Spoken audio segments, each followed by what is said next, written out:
तोरा करब हे जननी असुवन धार बलान हे फाटत हमर करेज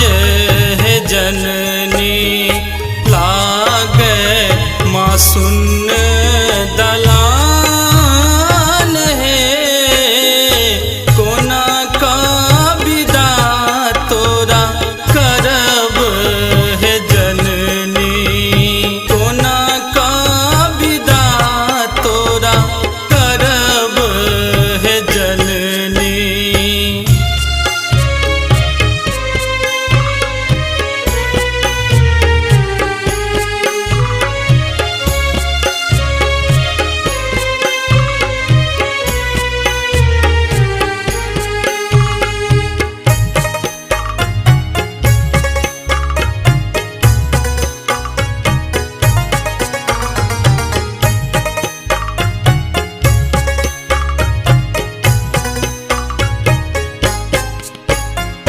दस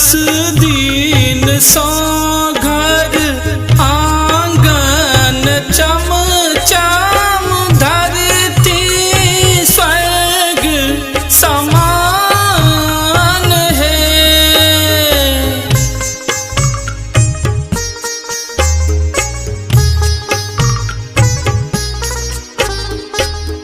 भक्तिक धार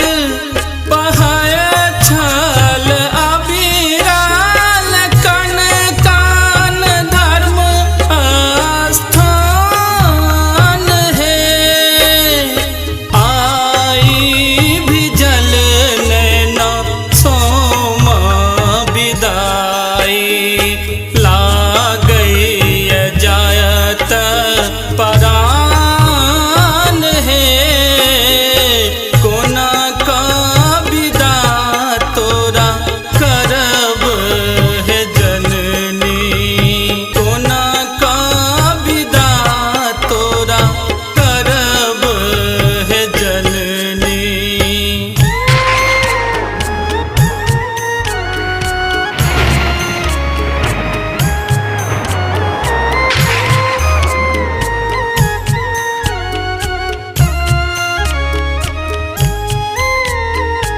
अभी आप सुन रहे हैं जय श्री कैसेट कंपनी की प्रस्तुति।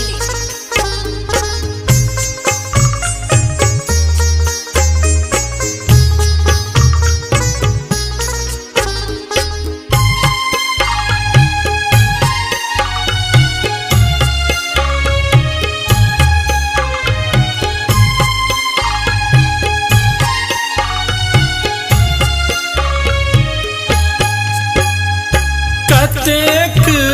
जतन सँ मूर्ति बनेलियै पूजा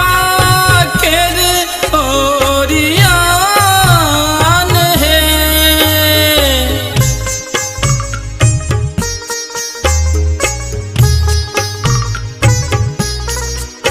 हे बहुविधि सोमक मंडप सजलियै के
भुवन धार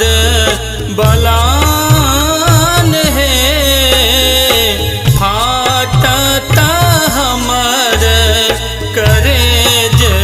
है जननी लागे मासून दलान है कोना का विदा तोरा करब है जननी कोना का विदा तोरा करब है जननी कोना का विदा तोरा करब है जननी कोना का विदा तोरा करब